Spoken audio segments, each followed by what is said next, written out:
Welcome to the Dork Forest. Jackie and her pals will never bore us. Shameless confessions about our obsession will make us laugh and smile. So let's explore the Dork Forest and dork out for a while. Hey Rangers, it's me, Jackie Kashian. It is either November or December of 2025.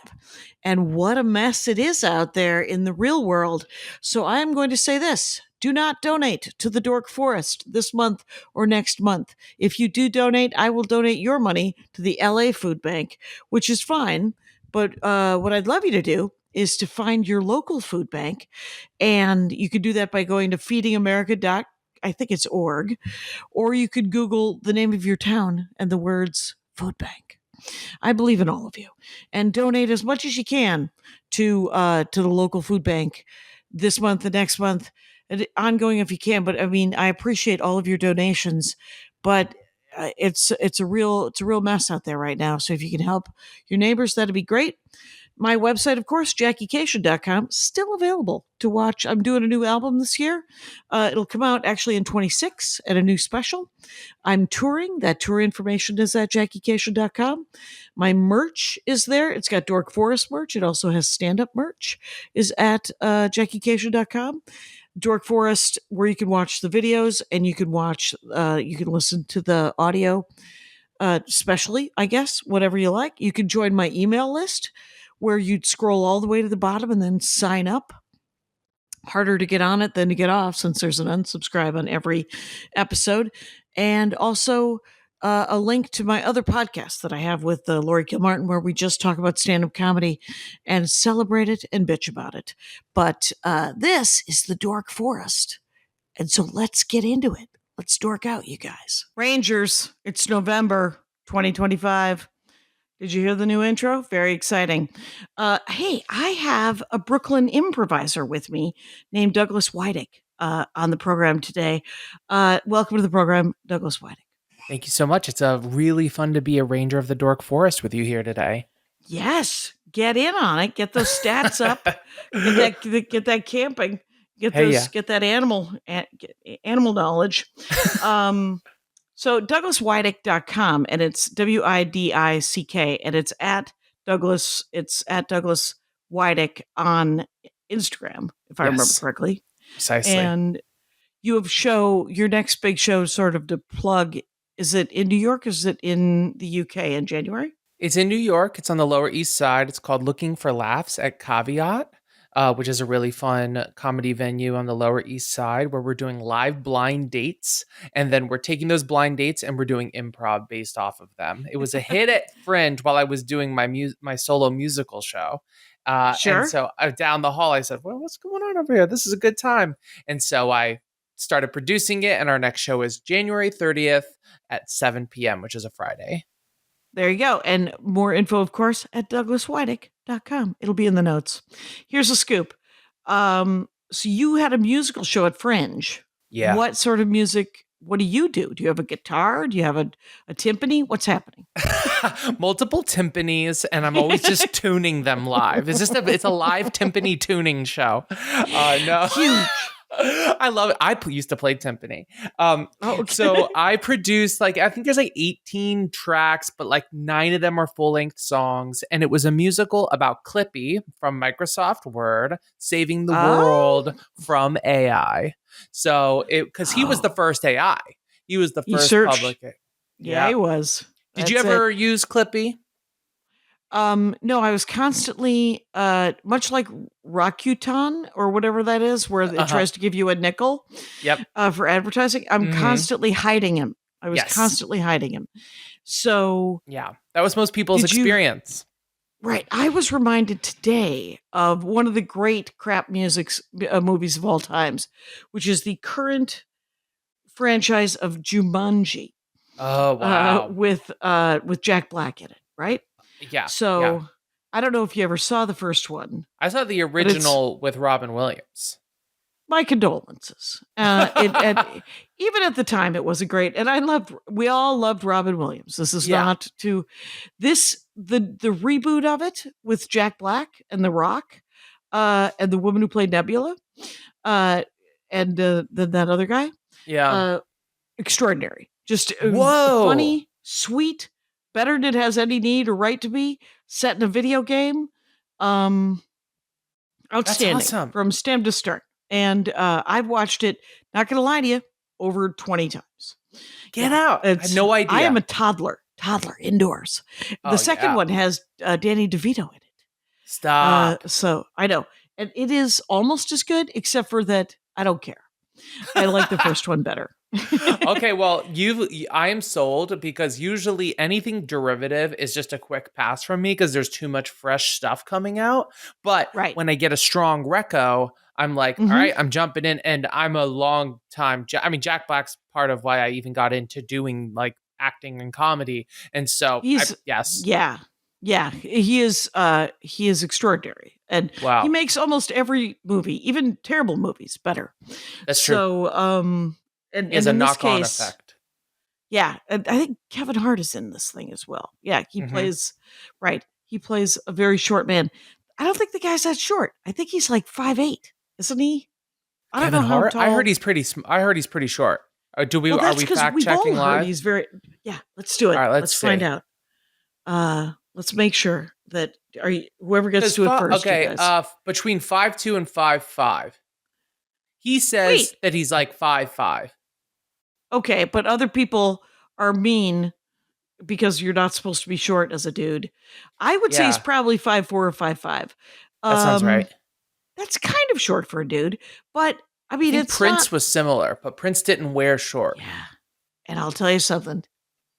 Both of them big personalities, And it makes up people for it. think I'm taller than I am. Oh yeah, well, how It's tall are you? 5'4", 5'4". Nice. But nobody ever makes fun of how short I am. My sister, just under 5 feet tall, Yeah. and literally could take us all out. Wow. She's big personality. She's not a problem. You command the stage like a 6'5" like quarterback.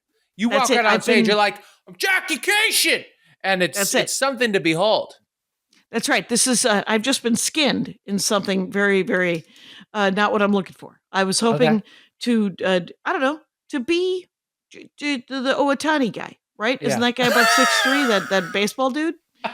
He seems like a very silly, goofy looking dude. I know more about baseball than I've ever wanted to know. I didn't want to know anything. Baseball isn't my jam. But Okay. last night I was at the Oingo Boingo concert, and it was the 7th game of a lot of info. Yeah, I like it. Oingo Oingo Boingo, Boingo is a But band. you're learning, but you're learning baseball at the Oingo Boingo concert. Well, it was hard for them not to show the LA Dodgers in Los Angeles in Okay. between the two bands. There was an Okay. opening band and then Oingo Boingo. Mm-hmm. And then they showed the opening. They showed what was going on. So I Yeah. actually I saw a very bad news Bears where two guys collided, but the guy caught the ball. Oh, So it was exciting. yeah, And that it is was- exciting. And I believe it was the second out of a bases loaded moment. Okay. And the teams were Ooh, tied. That's I know so close. much. This is Yeah. not the Dork Forest. This I is used not to one be about baseball. Yeah, it's not. But now you're bringing me back to my baseball obsession days, and those sound like two moments that were worth disrupting an Oingo Boingo concert for. Postponing it just slightly didn't affect the show at all. They were like, it'll be fine. We're just going to, and then they brought it up, and we didn't see the last play because they were like, no, we said we were starting at 9. Okay, proper. And everyone who left their homes to go to Yeah. an Oingo Boingo show, yeah, they didn't care. I mean, they were didn't care. supportive. We Mhm. were all like, oh, good. That's the team from where we live. yeah. But that was the extent of That's it. Yeah. I actually own a Japanese Dodgers hat Okay, that says Dodgers in Japanese that's cool. because of that Otani guy. yeah, But I don't like baseball. I like baseball hats. It turns That out that might be my is dork. most of Brooklyn. I think most of Brooklyn is more into the hats than the sport. But I feel like Manhattan's more into the sport than the hats. Oh, fancy. Yeah, All that's right. that's my 2 cents. That's it. Can I see 10 the minutes hat? into the no, but later. Okay. Let's maybe we'll close with it. Very exciting. Okay. Douglas Widick, here's what I want to do. I want to Yeah. learn more. I've had I think one other time in the 20 years of doing the Dork Forest, one other person talked to me about the Beatles. You enjoy the Beatles. Oh, I sure do. They are a famous band Yeah. that your dog is, that you just know that Douglas, my dogs are now And now also you're barking. started. It's a foster. I need a little karma. This is, mine aren't. Mine are just jackasses all the time. Good One for of mine them. isn't. One of mine is, oh my God, they're being crazy. I'm going to turn my headphones down so they don't hear, because they have such good hearing. They can hear the yipping through the headphones.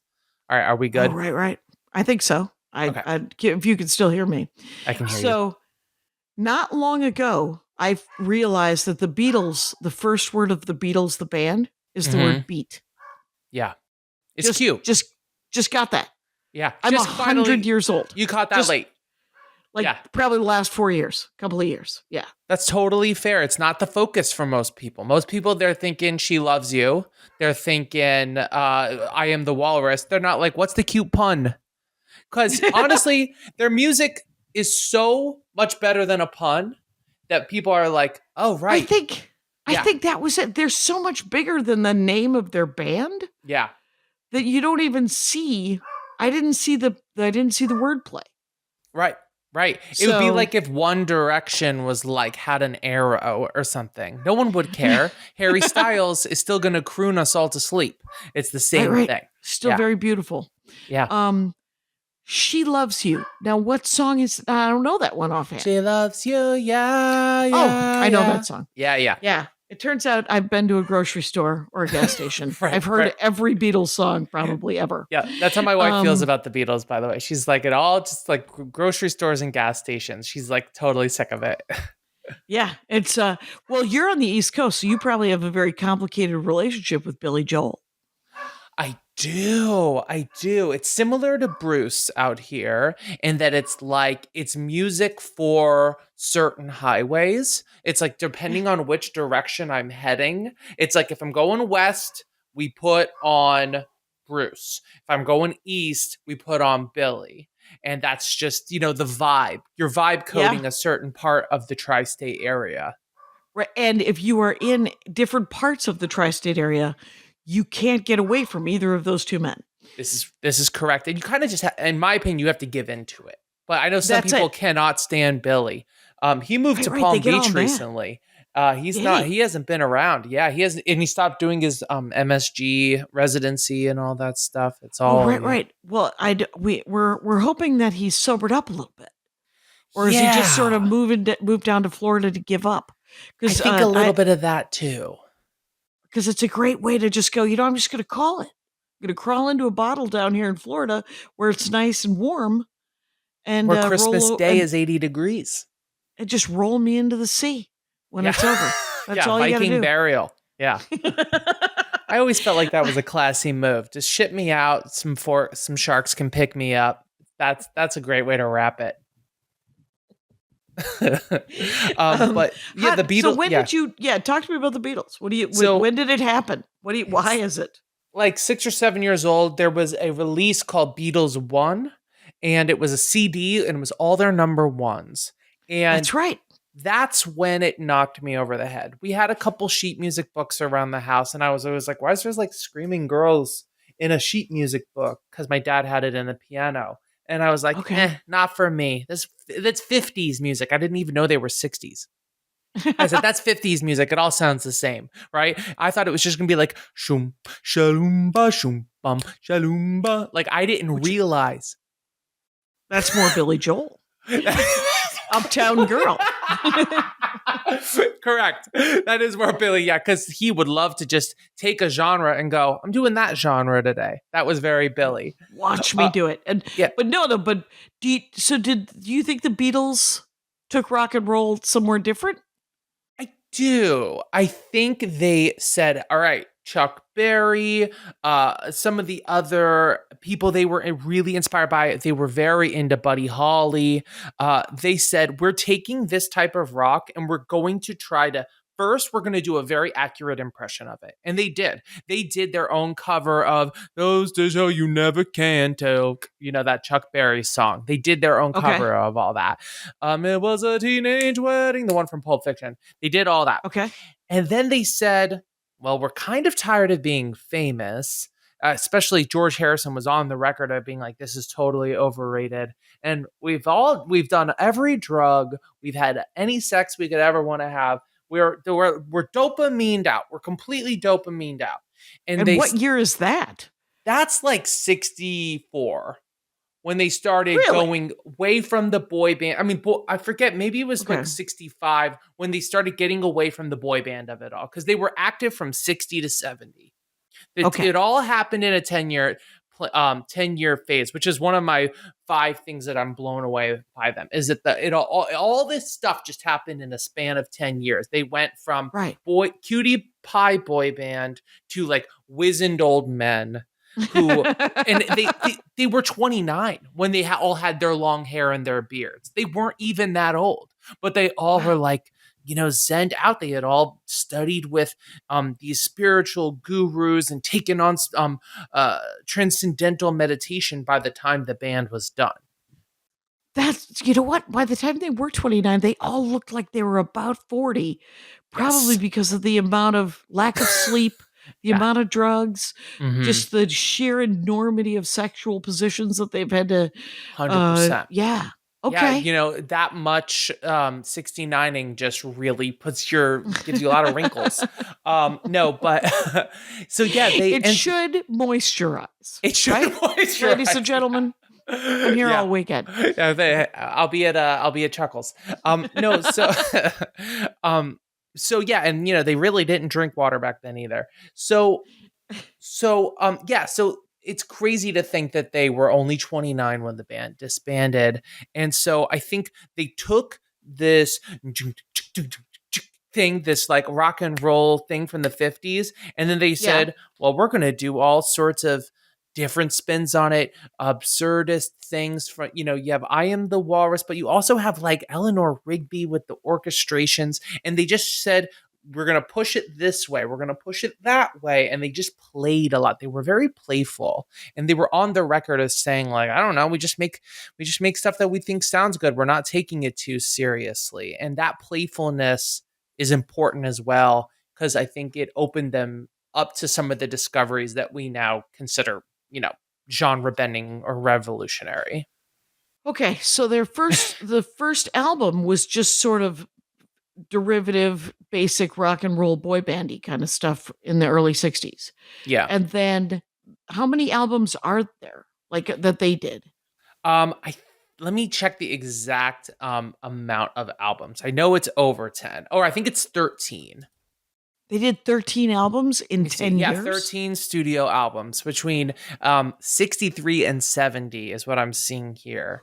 Wait a minute, that's almost 2 a year.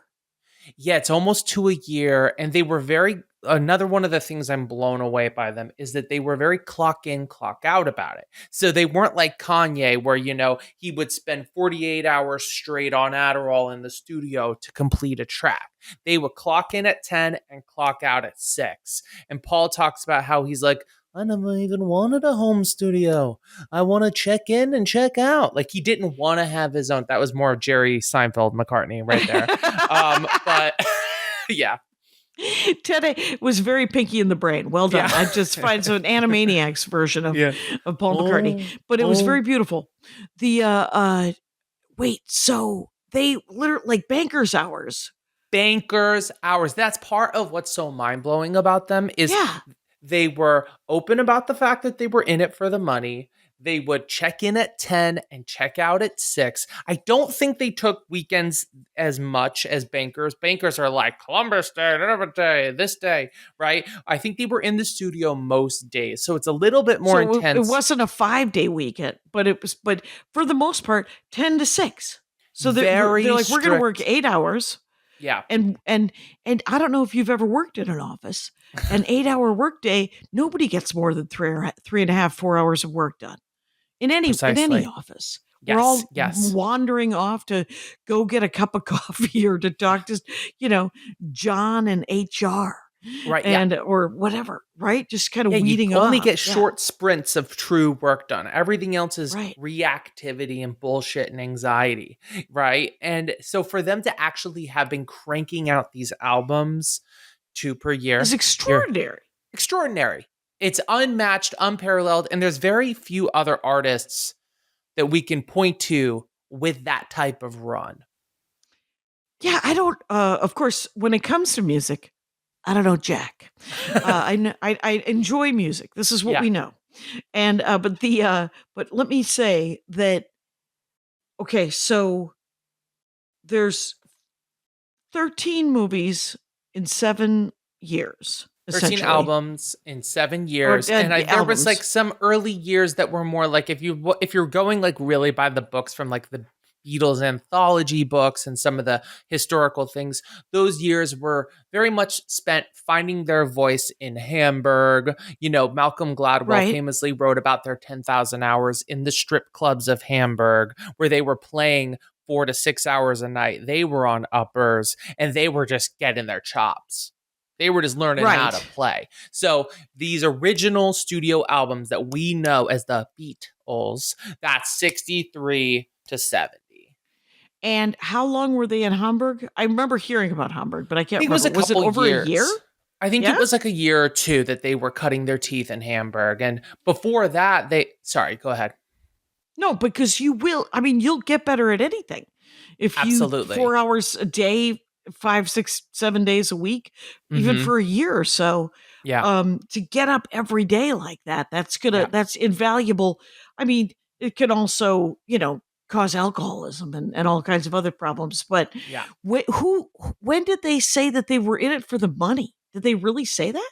They've been there are plenty of quotes that said, yeah, we were in it for the money, but it was a recent interview with Paul where he openly said they had no qualms with saying they were in it for the money. It's part of why their business acumen's also unmatched, because they famously started Apple Records and they were one of the Oh, big right. holdouts with Spotify. Like they were always very and there's like another big bullet point about their business acumen that I have, but that like them being like on top of it in terms of finances is part of I think why we still talk about them too. It's like they could have maybe been relegated to the sales of history. That's not the right phrase. But they could have it could have started to fade by now, but they've been so good, not just marketing wise, but at maintaining that output and all the things that we're still talking about. Okay, now random, possible, not true thing that I heard. Did Michael Jackson own the rights to their music for a short amount of time? Yes. So Paul made He a bad did. decision and sold the catalog of I think a lot of Beatles songs for a little bit to Michael Jackson and then ended up buying them back. And I don't know how long that period. Let me see. That's amazing.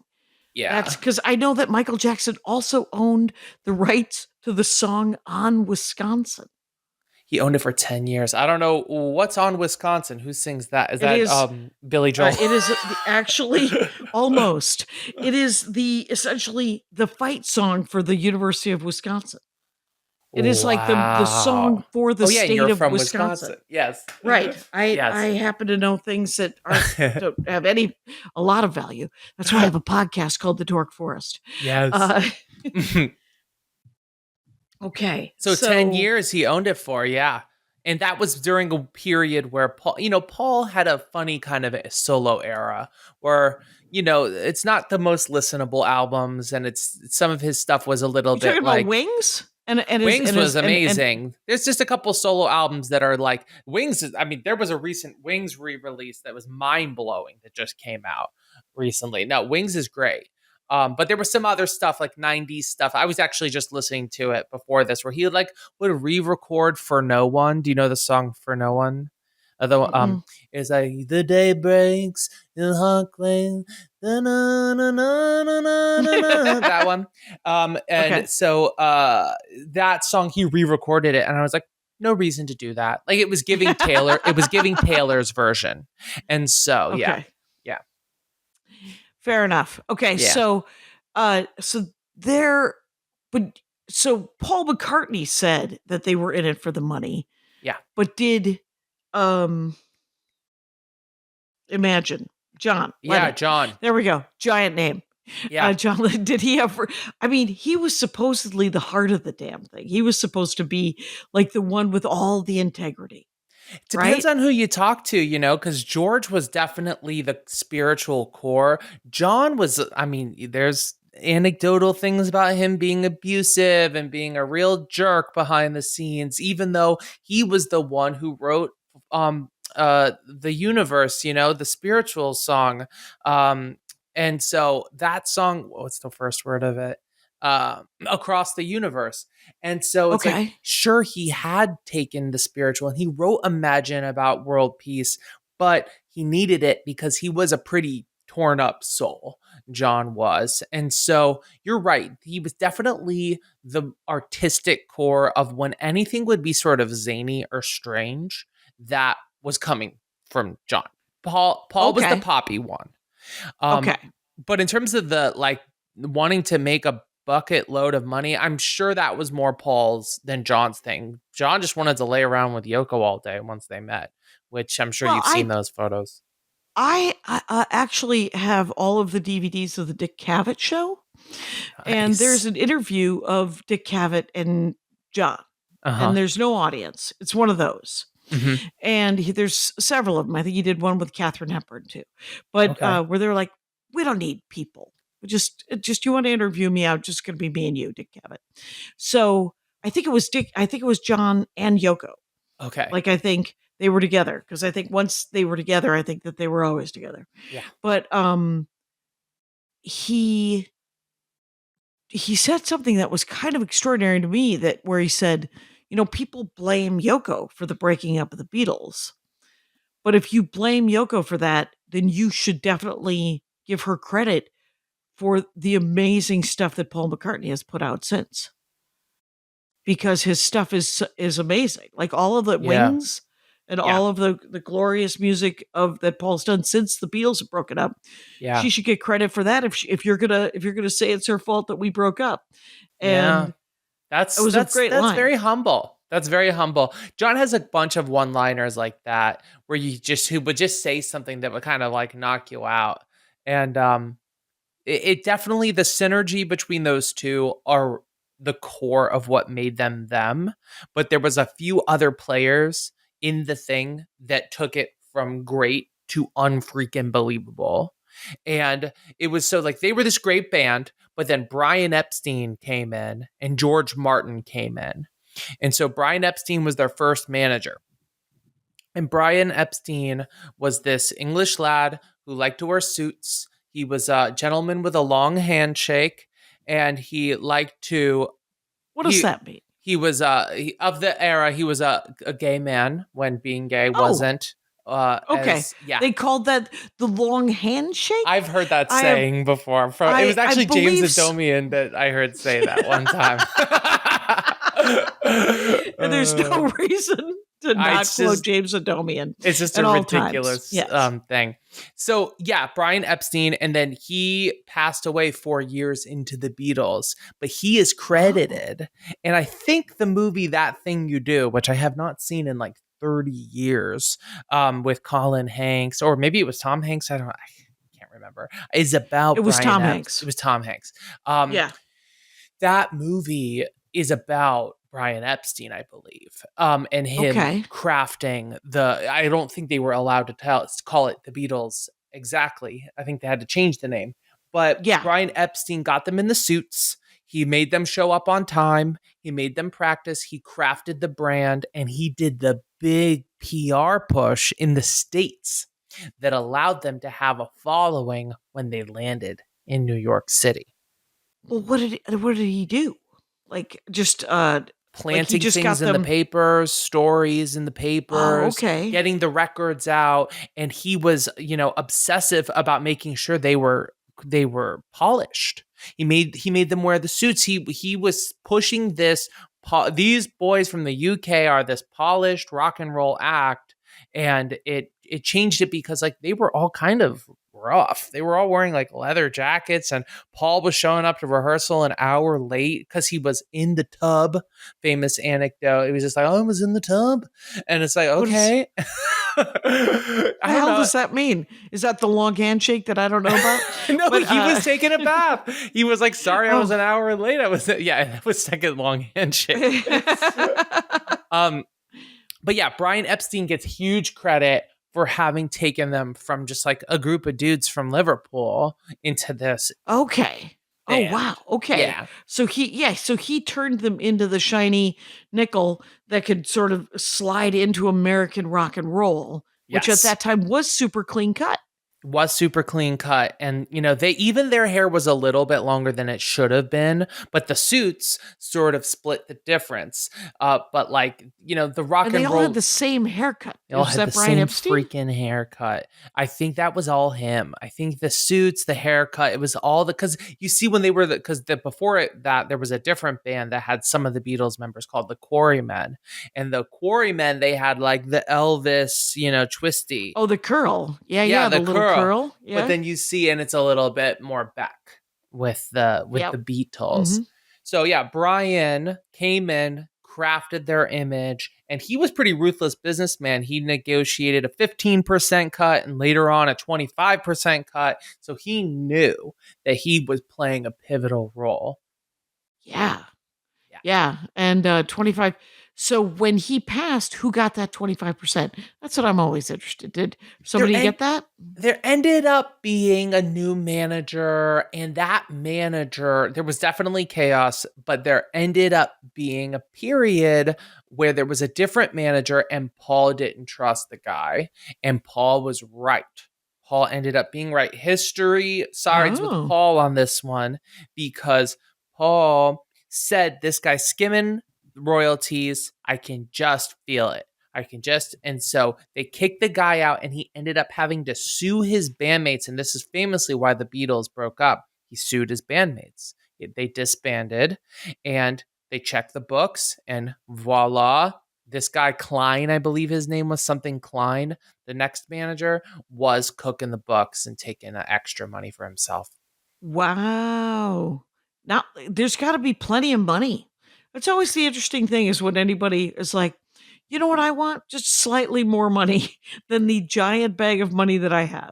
It's crazy. And you're like, you're doing anecdote in the middle of this. By the way, yeah. Let me just tell you that I am talking with Douglas Widick. And Douglas Widick is an improv comic, actor, a little bit of a musician as well, you guys. Oh. And he is at douglaswidick.com. He has a show called Looking for Laughs. It's an improvisationally blind date show that will be on the Lower East Side in January in New York. And you can get more information at that at douglaswidick.com. Now, I was just in Appleton, Wisconsin. Oh. Doing a show. I checked in and the woman at the front desk said, because your loyalty program, you get $15 of junk food from the Closet of Food or from the restaurant, whatever, $15 a day. And I said, great. And then she said, but if you had another name on your room, you would get $30. And I said, oh, well, I'll keep that in mind. And then she said, did you want to put another name on your room? She wanted to encourage me to make an extra $15 a day in junk food money. And I was like, no, my integrity is worth slightly more than $15. I don't care. $15 in Pepperidge Farm cookies and Diet Coke is going to be plenty. But it was such a weird thing to like go, I'm going to offer you this if you want to. And that just, it means that it was, if somebody gives you a chance to skim off the top from their job, means that they're probably not having a great time at their job. No, they sure are. Wow. No. You missed out on those Milano cookies, Jackie. You missed out. I know. Could have got 4 more cookies. Anyway, but okay, so that was Brian Epstein. Yeah. And how did he die? I forget. It might have been cancer. It might have been lung cancer. Let's see. He didn't just slip on a banana peel like the Klein guy didn't kill him. He should have had a hilarious death. Mm-hmm. No, was it a drug overdose? Wow. Interesting. Of All the right. drug carbidol. This is like one of those 60s or 70s um drugs where like quaaludes, like you don't hear that word carbidol. Right, right. You do not. Mm-hmm. Mm-hmm. Um What about George R. R. Martin? oh What my yeah, George Martin the legend. He recently passed. He lived a long life. He was an absolute legend. Many call the fifth Beatle. So Oh, George Martin could read and write music when many of the Beatles could not. And he's the reason Penny Lane has a big old trumpet solo. He's the reason we have these gorgeous string sections on Eleanor oh, Rigby. He came from a classical orchestral music background, self taught in the studio. So that very unique combination where he knew how to arrange for strings, he knew how to get a group of horns to sound good with a rock band. You listen to All You Need Is Love. I'm sure Paul yeah. went, it needs to go bump, and then George went, okay, and wrote it down. There needed to be someone that could write it down and arrange it. So he was their arranger.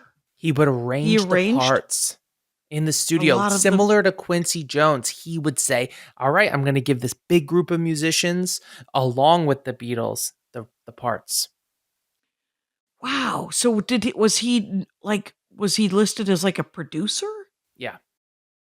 Yeah, he was their producer for years. The only album they didn't do with George Martin was Let It Be, which they did with Phil Spector, which is Okay. like kind of a disaster story, not one of their best albums. Famously, Abbey Road, was what the last thing they did, but Let It Be was Okay. kind of a hot mess.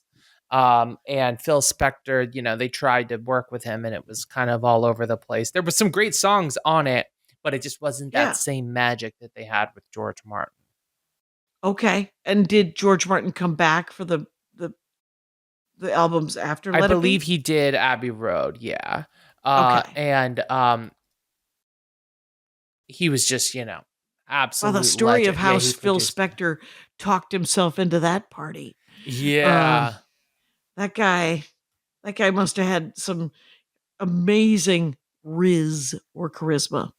So the Yes. last album they recorded was Abbey Road, but the last album they released was Let It Be. That's why it's a little funny in my head. So the release and the recordings was Okay. opposite. But yeah, Phil Spector, he was, one of the producers of Lore because I believe he produced Be My Baby. So he had that wall of sound thing that was very coveted, where it was just like so much sound coming at you. And I believe John spearheaded, like, we got to change it up. We got to get a different producer. We got to do something Okay. unique and It's different. Yeah. we're just too successful. It's not broken. Let's fix it. Yep. Precisely. Precisely. That's amazing. Amazing. Um wow. Yeah. And then so what are your favorite songs? I mean, do you have favorite Ooh. songs? Do you have favorite albums? Do you have favorite Yeah. like cuz Ringo and George Harrison did write a couple of the songs, right? Or Yeah, well, that's and actually they all another got crazy credit, right? fact about them. So, most of the songs that we know of as being like absolutely iconic are Lennon and McCartney bangers. But their absolute tippity top song, drum roll, Uh-huh. Harrison, Here Comes the Sun. Oh, that Yeah, was George Harrison? he Okay. wrote that song and sang it. So that when you hear Oh that my god. song, it's a Beatles song, but he wrote and recorded it. And so, I mean, with them on the other instruments, but it was his Sure. thing. He came in and brought it, and that's the number one top streamed Beatles song of all time. Oh, that's kind of fascinating. Isn't that crazy? Yeah, Yeah, he because was an that and absolute then beast. he did solo albums, and I guess one or two of them were like the Yeah. Beatles worked with him on I like the think he rest of had the Paul a guys. little bit. Yeah, there was some like very short, no meaningful reunions. There's very little ones here and there where like, Paul and Ringo did something at like an awards show. But in terms of like a truly like we are officially back together, just Oh no, dribs right? and That never drabs. happened. Dribs and Yeah. drabs. But yeah, so George had My Sweet Lord. He had all sorts of really incredible music after the Beatles were done. And I can't remember if John or George passed first, but they were the first. They've both gone now. And he died of lung cancer.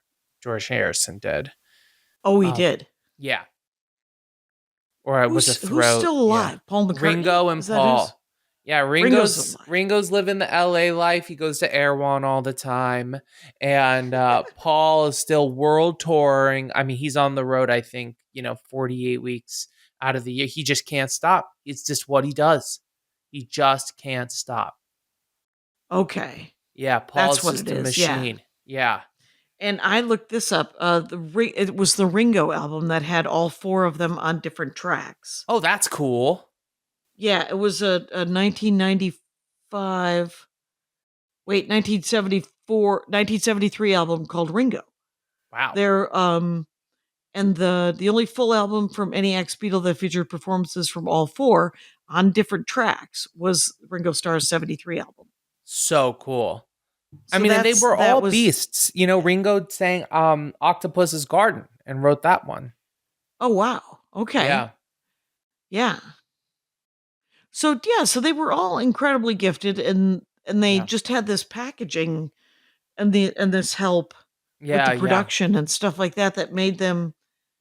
But they did have the chops that Yeah. they grew up together, right? Yeah, they had the chops, they did their rock and roll homework, and then they said, let's just spin this out and do like Rocky Raccoon or like weird things whenever they could. But like some of my favorite songs are I Am the Walrus, which has absolutely no meaning at all. He was even on the record as saying it has no meaning. And for some reason, it just feels so meaningful.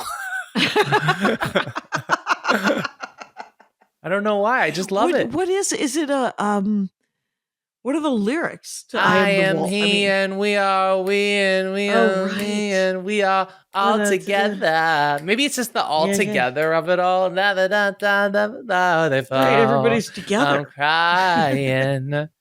Yeah, and just like especially the White Album has so much experimentation that precedes things that I listen to as like a 2008 hipster, where I'm like, okay, so I'm like listening to this Animal Collective, and I'm like, you can trace that directly back to like all the tape editing and where they would speed up and slow down the tape and change all sorts of things that they did in the White Album.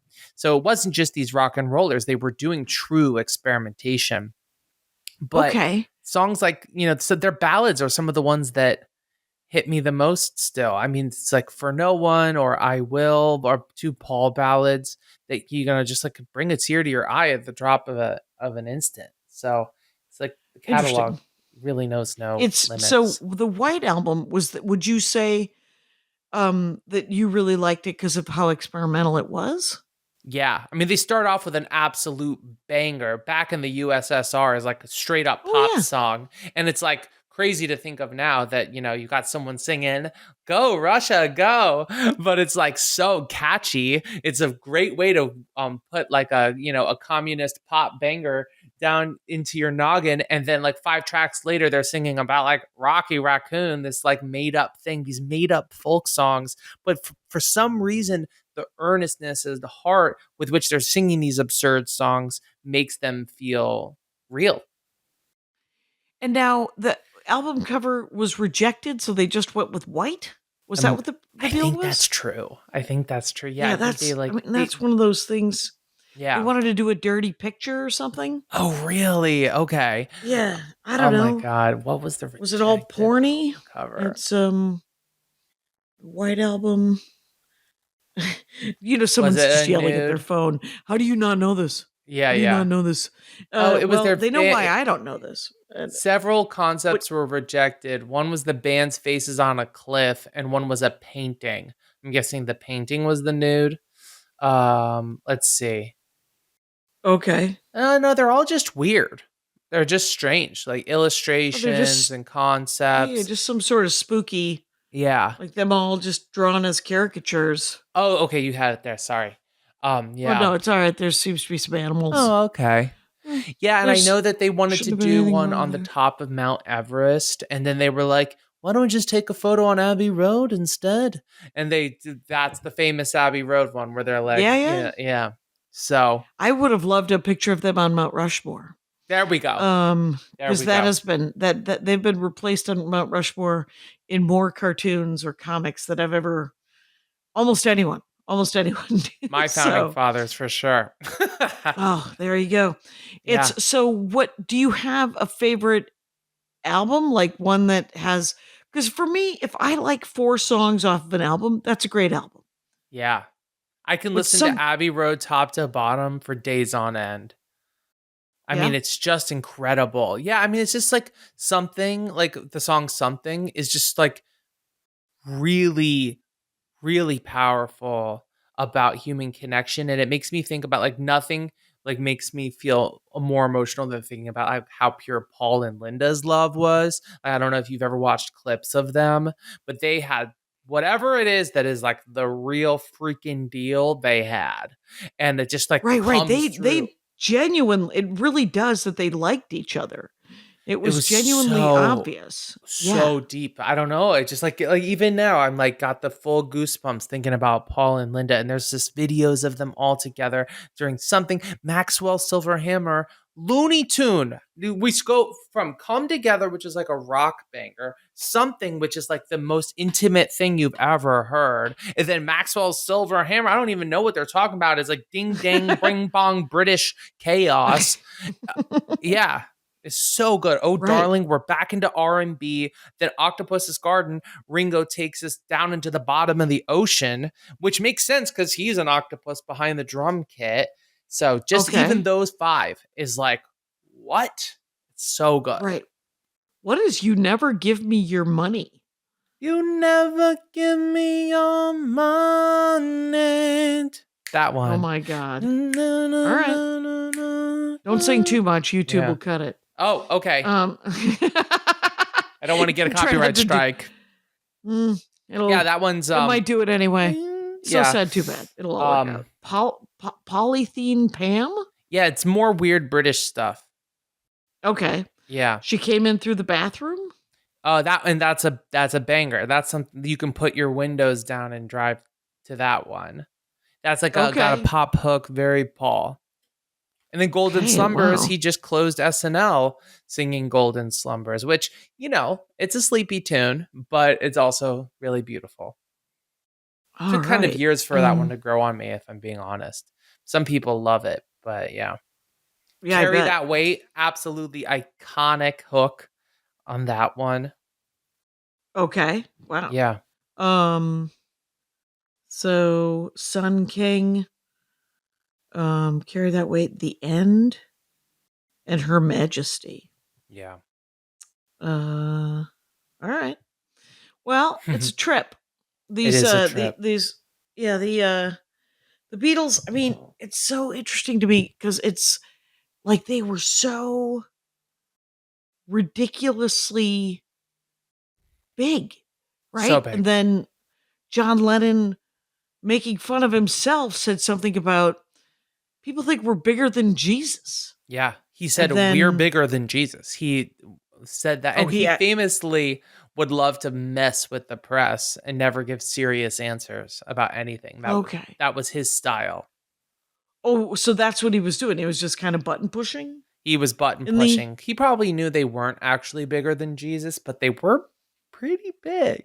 No, it's insane how big they were. It's and then the absurd. guy killed him. Yeah. Supposedly because they were bigger than Jesus or whatever. Because he said that. What is that what John David Chapman said? Yeah. He must have been stewing on it. He loved Jesus more than the Beatles, that guy. Right. And you know what would Jesus do? Well, he would clearly kill somebody. Yeah, he would. Yeah. John.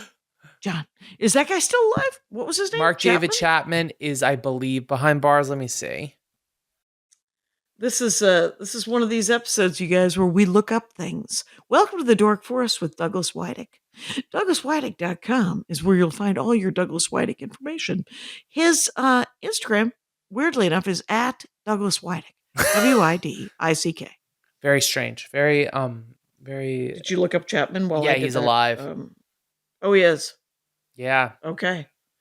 All right. So I know that Manson was just denied parole. Oof. So I don't know if Chapman comes up for parole. Yeah, I don't think you. It's Yeah, you don't just get away with. Even if you're a straight white guy, you don't get away with killing John Lennon. John Lennon. Yeah. Yeah. John Lennon's too much. Too much. That's a hair too far. Yeah.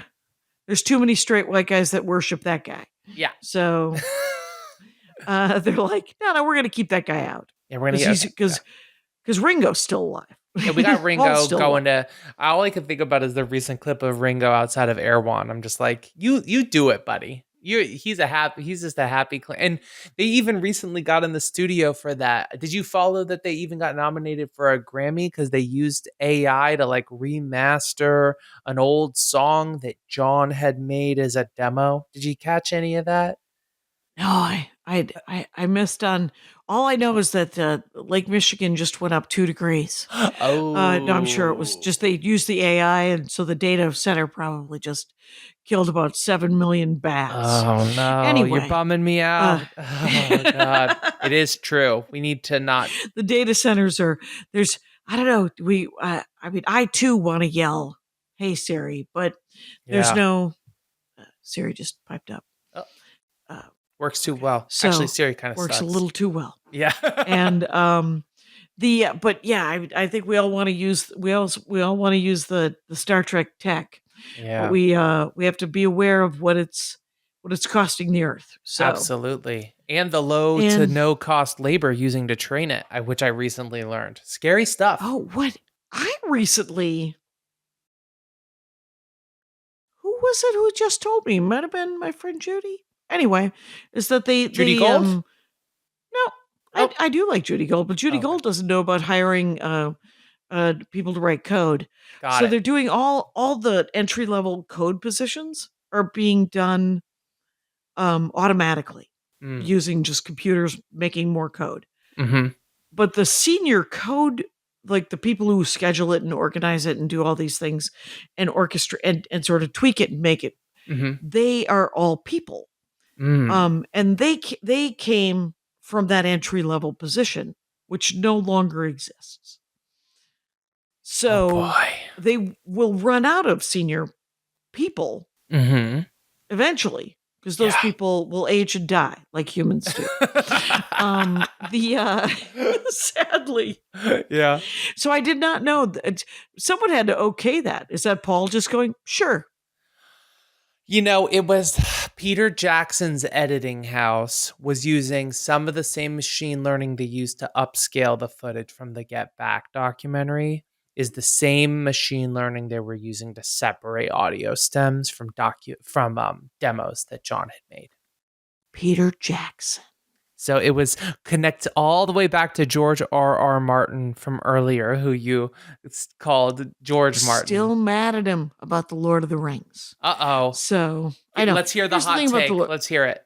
Here's my hot take on the Lord of the Rings. I can watch the movies, The Lord of the Rings, if I forget entirely that I've ever read the books, The Lord of the Rings. Because as action, monstery, sword and sorcery movies, they are well done. Yeah. They are excellent. They are beautiful. They are very cool. As an adaptation of a series of books that I've read no less than 30 times. No. I would say no. Wow. Yeah. I have a complicated relationship with Lord of the Rings. I have a complicated relationship with that, by that way, that term, the complicated relationship with Billy Joel is a Maria Bamford line. Okay. Because her husband is from Philadelphia and has a very complicated relationship with Billy Joel. But I've since realized that almost everybody on the East Coast has a very complicated, just because it plays so much. Yes, it does. That you could very easily just go, I can't listen to these songs anymore. Yeah, they hurt my heart. It's everywhere. Because it's just if you're in a grocery store, you're in a restaurant, all of a sudden it's happening all around you. It sure does. It's like going to Venice and hearing the opening strains of The Godfather. Yeah, and you're like, this doesn't reflect well on you. Why are you playing this? I have the same thing to say about Long Island and Billy Joel. Uh-huh. So Yeah. does it reflect well on them? I love Billy Joel, but Yeah. that's because I listen to it when I want. When you not want it's to. forced upon me. Yes. Yes. I wonder where I wonder if you went to Liverpool, Yeah. if the Beatles would be playing everywhere. I don't know. I know there's like a museum, and I know you can go to that original club where there was the before Hamburg. There was an original club where they did some of their first shows. But Jackie, real quick, Oh. do you mind if I step away for 1 minute? Okay, and we're back, you guys. Douglas Widick, we had to take a quick break. I had to go get this hat. So Here badass. it is. So It's cool. pretty badass. It a friend of mine got it in white. I can't own white things. So I bought it in blue. But Do it you was destroy them? yeah, they get all trashed and everyone's like, "Well, that's what white hats are supposed to do. They get dirty." Yeah. And I'm like, no, I've seen some incredibly tidy people own a white clothing, Yeah. white hats. Greg Proops has a very famous joke in my mind about when men should wear white pants. Oh. 2 times you should wear white pants if you And? sell ice cream, and never. Okay. So, Wow. I'm going to get rid of he's mine. not wrong. I have 1 pair, and honestly, there's never the right time. I have been ridiculed mercilessly every time I've ever worn them. So it's time to go. Yeah, they're not wrong. They're not wrong. So, but this hat is it gets a lot of comments, and people who speak Japanese, it actually they sound it out, and the word is Dodgers. So cool. I would wear that It's every day. Dodgers. It's so cool. Well, I have many baseball hats, and one day maybe I'll do a Dork Forest because Andy said to me, my husband, he said, "You know, you do collect something. You collect baseball hats. Do you want me to make like a shelf so you can display them?" And I was like, "No, I want to stack them and not think that I collect something." Oh, okay. But I do. It turns out I collect baseball. So you love them, but you're not entirely proud of the habit. It's a real, because I also collect romance novels. Not pretty proud of that either. Okay. So, okay. Are we talking Rosamund Pilcher? What are we talking? I do. I am unfamiliar. Here's the thing about romance novels. There's all the genres. Yeah. You can have romance between anybody. A cat and a dog could fall in love now, and it could be in a trade paperback. Yeah.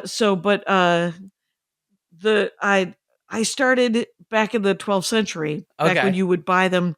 I didn't buy them. Like, I would say that my parents' generation, those women bought them at the grocery store, and they bought them at the grocery store, and they were sold at the grocery store so that women could buy books written by women about women. And it was included in their grocery budget. Their husbands didn't have to know about it. That is and genius. So, yes. That is. And then there were genres upon genres, and now there are so many. It's a nesting doll. It's a never ending. It's a black hole of genres.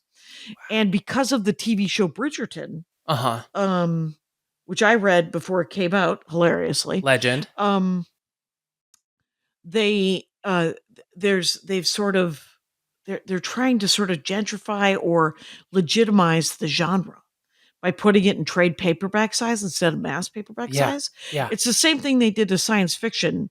In the 60s and 70s, it was all small. But starting in the 80s, they started making them trade paperback size so that they could have college classes about the Lord of the Rings or William Gibson or Asimov. And and now it is literature.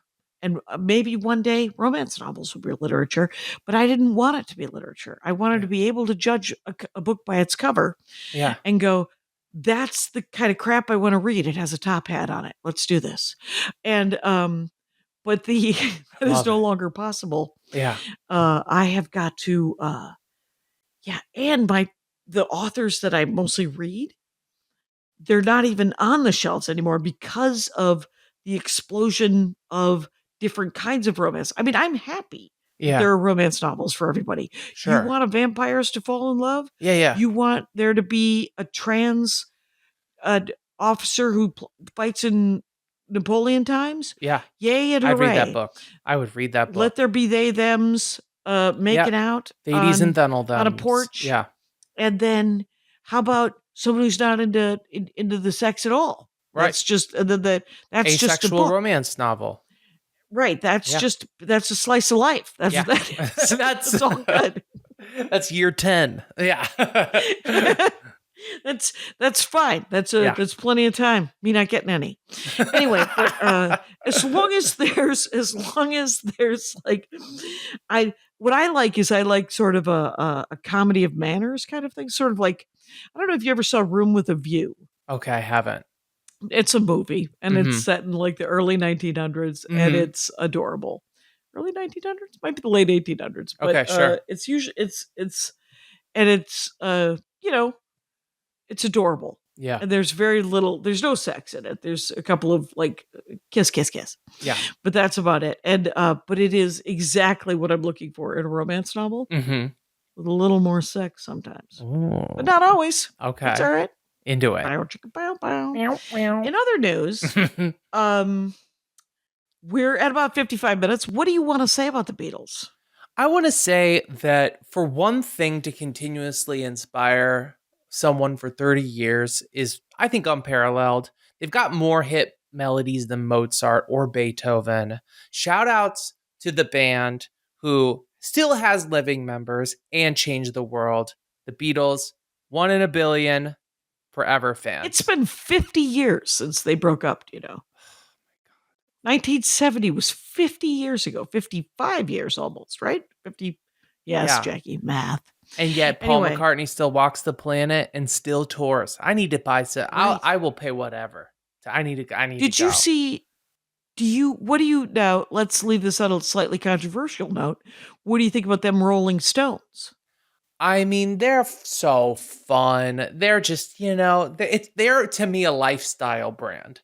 They have amazing songs, but they've become a lifestyle brand. They're like, you go to a Stone concert, whoa, yeah, sure. There's most of them are still alive, right? They're together and alive. I think, did one of the guitarists recently die? Ronnie Wood, I believe, recently died.